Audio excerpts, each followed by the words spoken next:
Good with y'all, man. It's your boy David. We are back with another reaction video today. We reacted to a genetically modified skeptic. This is all because the religious right is losing. I'm interested to see what he got to say, bro. No cap. I just really want to hear what his thoughts are on this specifically, because this is a very charged topic in the internet. With that being said, make sure you like and subscribe. We're trying to get to 1,000 subscribers. Let's get straight to it. There's something unprecedented happening in the religious and political landscape of the US right now, and I'm betting you're overwhelmed enough with horrible current events that you've missed it. If you've seen right-wing news stories about a Christian revival among Gen Z, you might think that's what it is. Man, that shit not even fucking real. That's fake. That's actually fake. Even though I know that's fake, everybody in this crowd is fucking above the age of 30. From my point of view, they look like they're all 30. So they're literally lying. Well, you know, they say everything is bigger in Texas, and that includes the Sunday service, thanks in part to the growing number of young people in the pews every week. Religious leaders say Gen Z or Gen Z is reversing a trend of religious decline that's been seen across the Are they? Are they really? You sure? You positive? Let's keep going. West for decades. All right, so we've been tracking the youth revival across America, but it's not just happening on Sunday. You know, it's funny. I know this is some bullshit because it's Fox News that's saying this, bro. If Fox News is saying something about religiosity, it's some bullshit. At one Long Island church, young people are opting to go on their Friday nights. But no, that's not quite it. More on that soon. I ain't gonna lie. I'm gonna keep it 100. I'm gonna keep it exact. Nigga, you will never catch me at a fucking church on a Friday night. Ever, nigga. You'll never catch me there. Of my own free will, you'll never catch me there, bro. I'm not gonna be the type of nigga to be like, oh, yeah, I wanted to come here on a Friday night. Are you crazy? Hell no, nigga. If you've seen this truly excellent video from Tom Nicholas, you might think you know what it is. You could do anything else on a Friday night, but you decide to go to church. You're tripping. The past couple of years, politics and Christianity have been on an unignorable collision course, not only here in the UK, but in Europe and the US too. Which isn't entirely without precedent. America in particular has had a well-defined and extremely vocal Christian right for decades.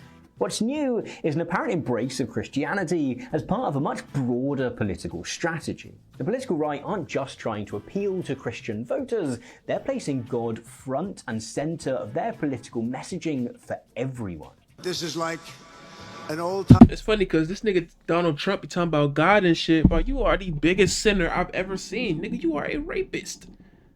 This nigga's evil as shit. Nigga evil as shit, bro. Like, this is crazy. Time revival, isn't it?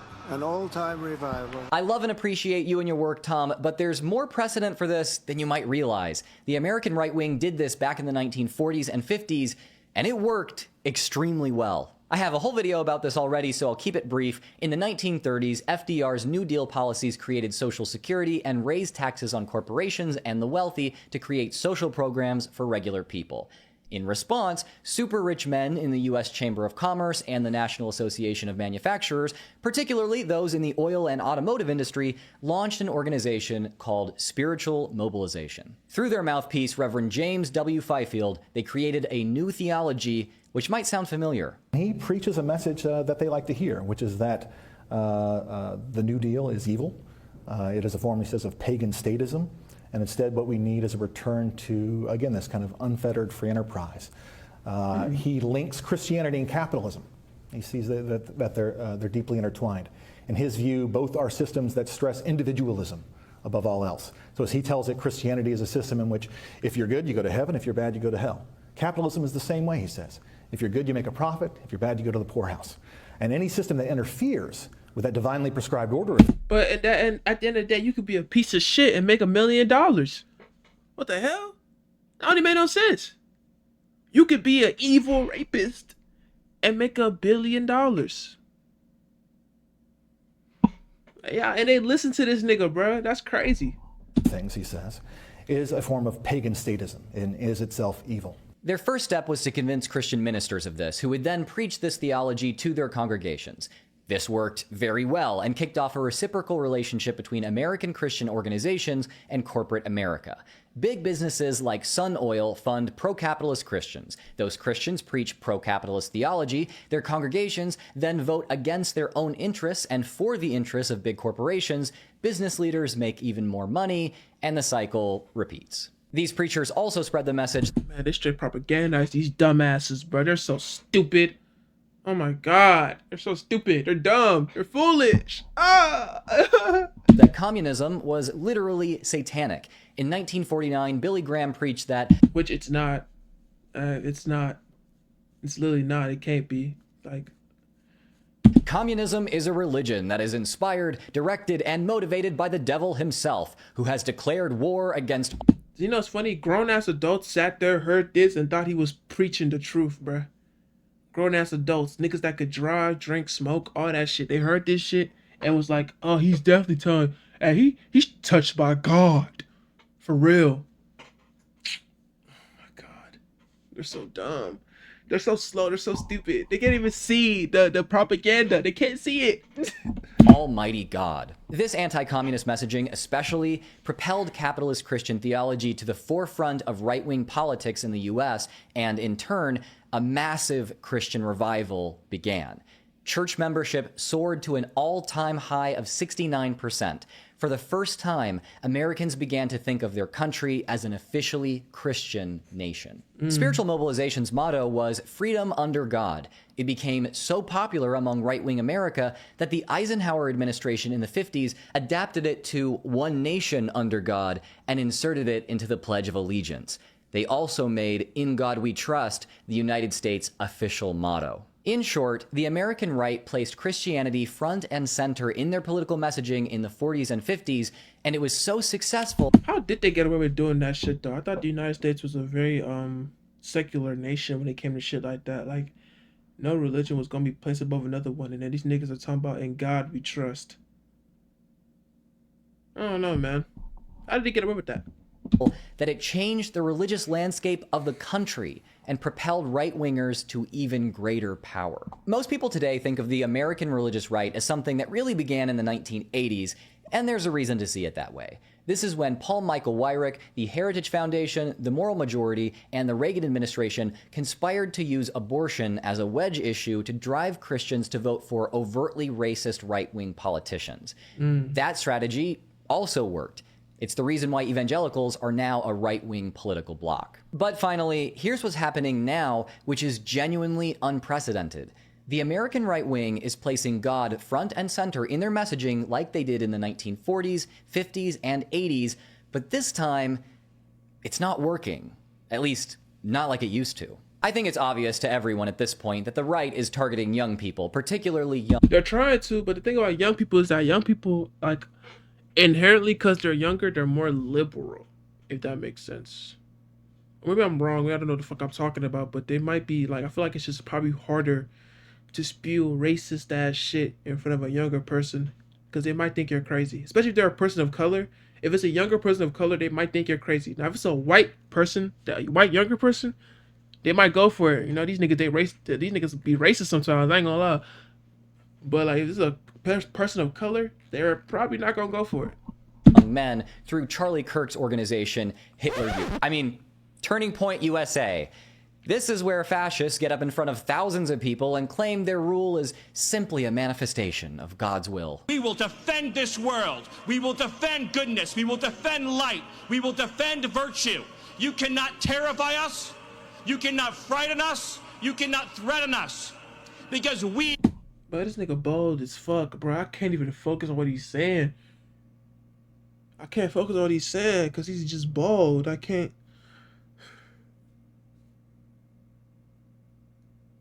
focus, bro. That nigga head too shiny. I can't focus. Fuck! We are on the side of goodness. We are on the side of God. So I guess I couldn't even do it. I'm just looking at that nigga noggin, his head top. Like, he shined that bitch with a shoe, my nigga. Like, I would just say this gathering and God's presence, God's very obvious presence in this room, the presence of Jesus, is a reminder of what we've known for 2,000 years, which is any attempt to extinguish the light causes it to burn brighter. Every single time. What you might not realize is how similar Turning Point USA's approach has been to spiritual mobilizations. Turning Point was a purely political organization until 2021. That's when Kirk started Turning Point Faith, which had Pastor Rob McCoy, no relation, and Kirk himself visit churches and convince their leaders to preach a theology which explicitly favored Turning Point's politics in exchange for church growth resources. This, they hoped, would set up another reciprocal relationship between Christian organizations and Turning Point's backers in corporate America.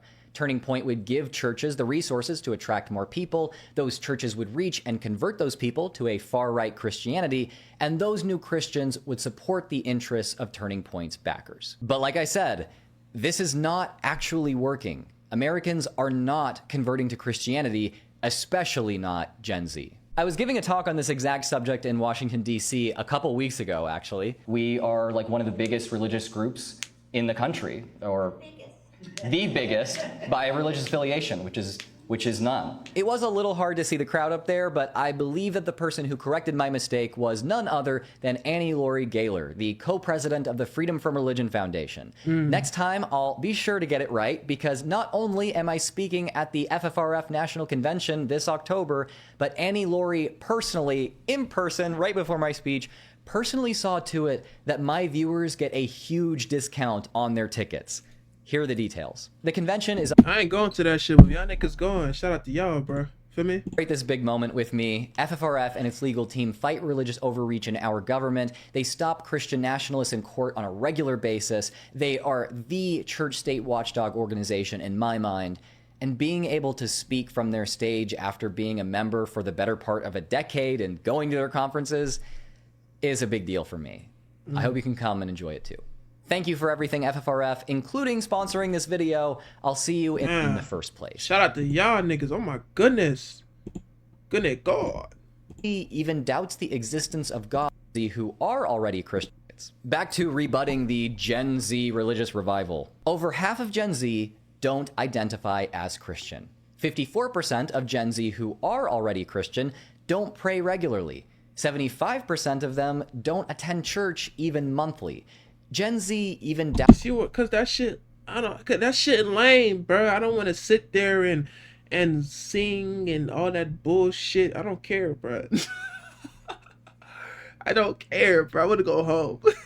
Every time ever since I was young, every time I stepped in a church, I just always wanted to go the fuck home. You know what I'm saying? I was always like, damn, what the fuck are we doing here? I want to go home. This is some bullshit. This is lame. They talk about the same shit over and over again, and it's lame. I don't care. I don't want to hear it. I don't want to hear it. Damn. Doubts the existence of God at unprecedented rates. 60% say they have some doubts that God exists or don't believe in God in the...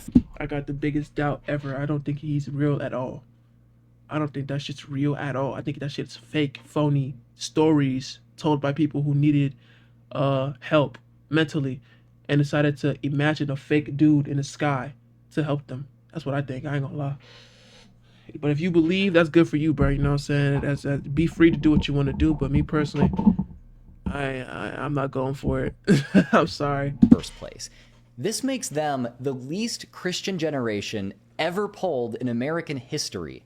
And those among them who are Christian are the least church-going ever recorded. But what about all those reports of Gen Z men flocking back to church in huge numbers? Wow, it's now confirmed that Gen Z is the top church-attending age group in the United States as of 2025. Right behind them, millennials. Read that again. The youngest generations aren't rejecting faith, they're running toward it. This completely shatters the left's narrative. No wonder Charlie Kirk has been saying the spiritual revival is coming. He'd love this. Faith is back. Truth is back. The next generation isn't buying the nihilism. Keep it going.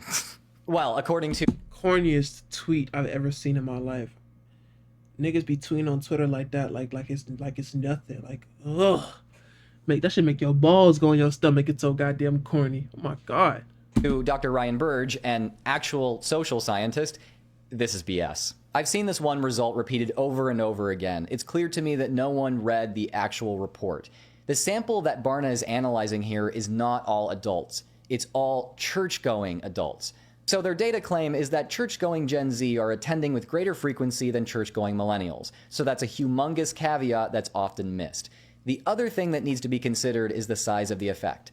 Their data indicates that church-going Gen Z are attending 1.9 times a month compared to 1.8 times per month for millennials. So here's the most accurate headline. Among Gen Z folks with a church-going habit, they attend one more church service per year than millennials from the same subgroup. Come on. Additionally, religious switching in the US actually looks like the opposite of a revival. According to Pew Research, among both younger and older US adults, Christianity loses far more people than it gains through religious switching.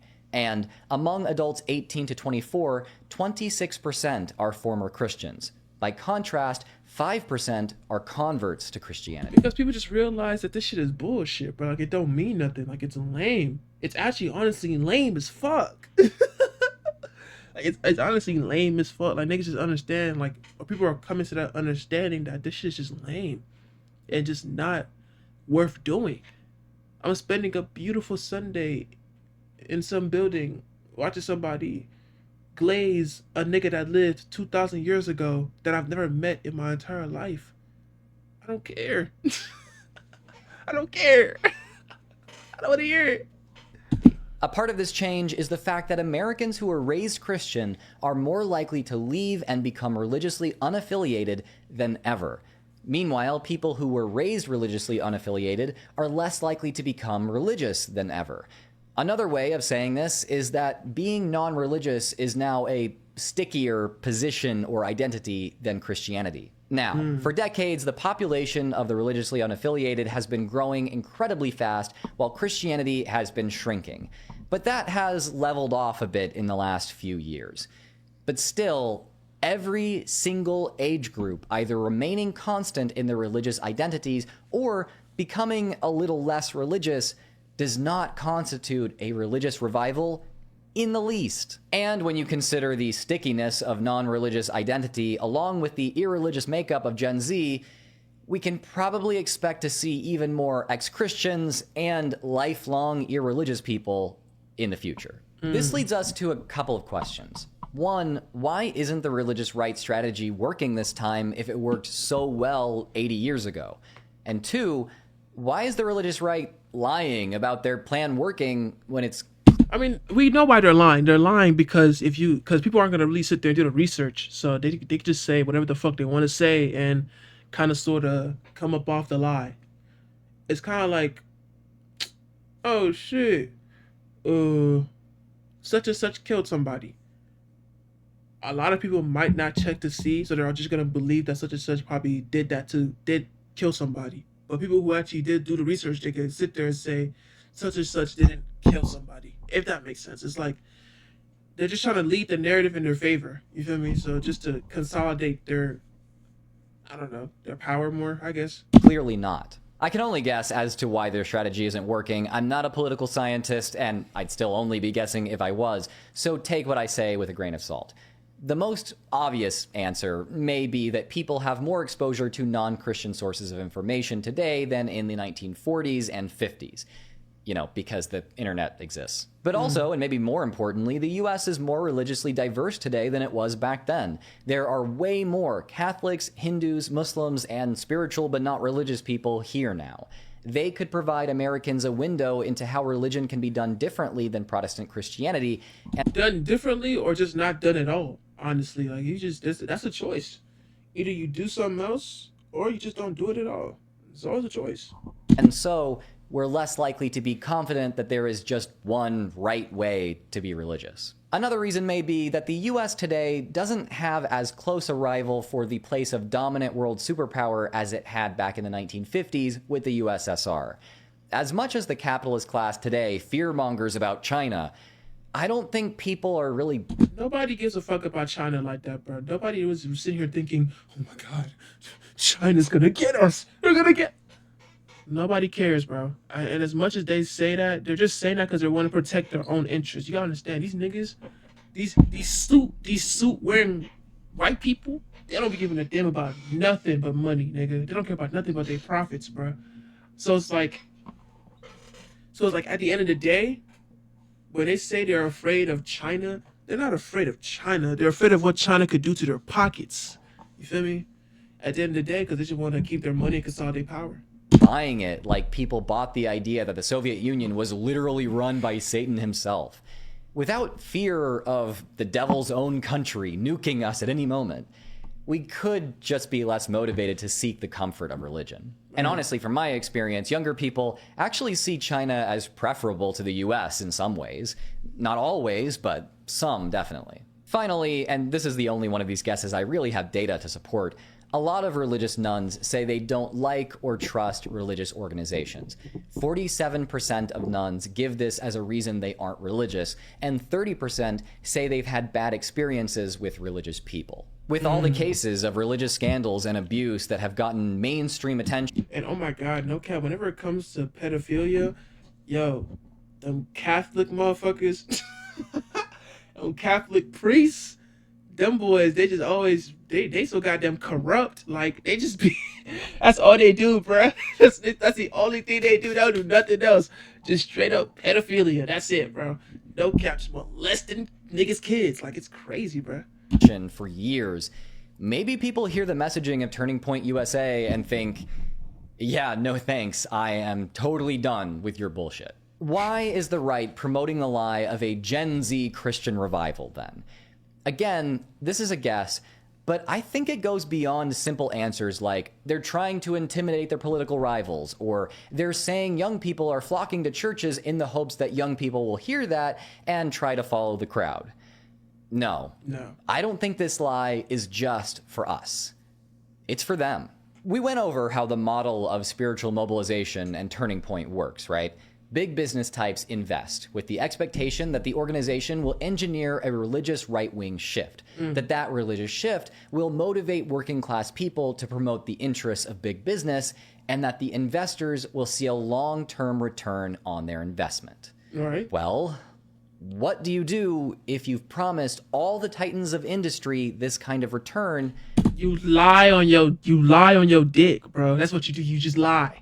You just lie. Oh, I fucked all them bitches. Lying on your dick, nigga. Oh my God. Gen Z is becoming more Christian than ever. Just straight up lying to protect your investment.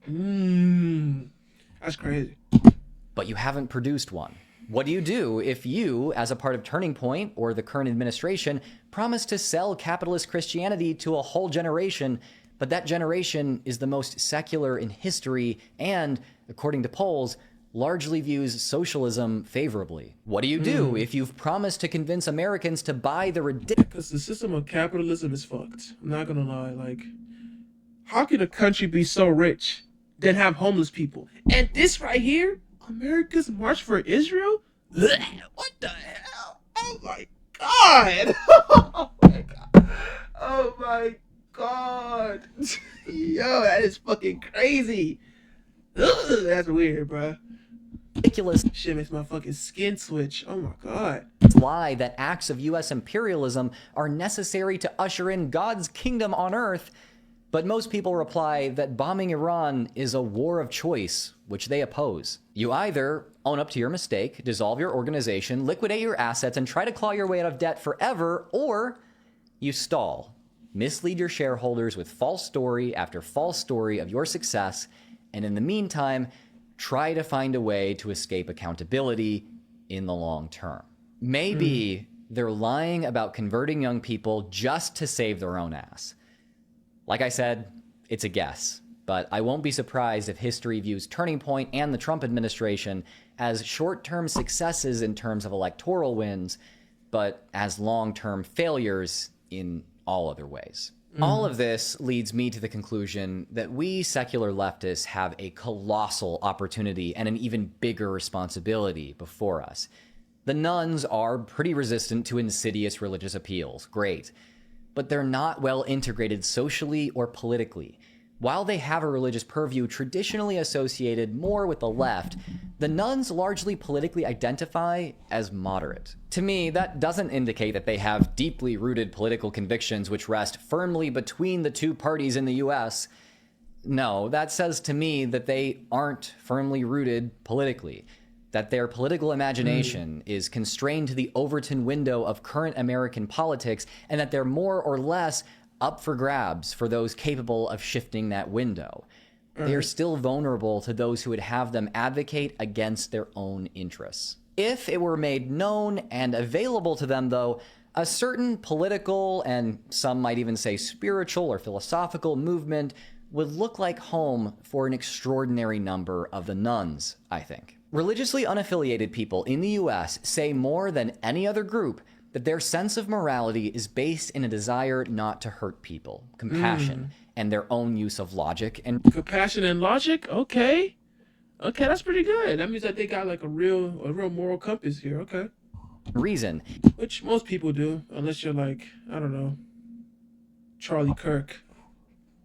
Nigga resting in hell. That nigga resting in hellfire. Oh my God. And that this sense has nothing to do with religious teachings or supposedly revealed truths. There's a term for that outlook. That's secular humanism. We members of the American Humanist Association have been saying this for a while. If you believe science tells you what's real and compassion tells you what's right, if you believe you can be good without a God, you're probably a humanist. I believe that, honestly. I don't need a fucking man in the sky to tell me how to be a good person. I know how to be a good person, bro. Like, respectfully. I don't need a book written by niggas who didn't know that periods weren't unclean to tell me anything. Not gonna lie. It's a cool storybook, like, you know what I'm saying? Read that to your kids, or specific select parts to your kids. Not the whole shit. We don't need kids hearing about Lot's family. Hell no, that's fucking weird. But yeah, it's a good little storybook, you know. Oh, he got swallowed by a big fish, you know, shit like that. You know what I'm saying? But like, for life lessons and like morality, you can't get that from no book, nigga. That's lived experience. That's here. That's here.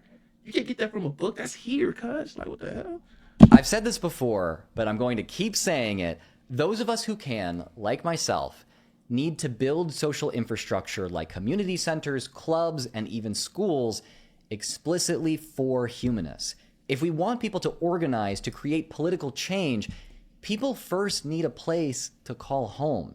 And even though an unprecedented number of people align with humanism today, most of them have nowhere to go to get plugged in. My wife Taylor, our friends, and I have been working hard to expand the capacity of our Humanist Community Center in Austin, Texas, because, in large part thanks to Taylor, a bunch of religiously unaffiliated young people have discovered it, and we've suddenly outgrown our building.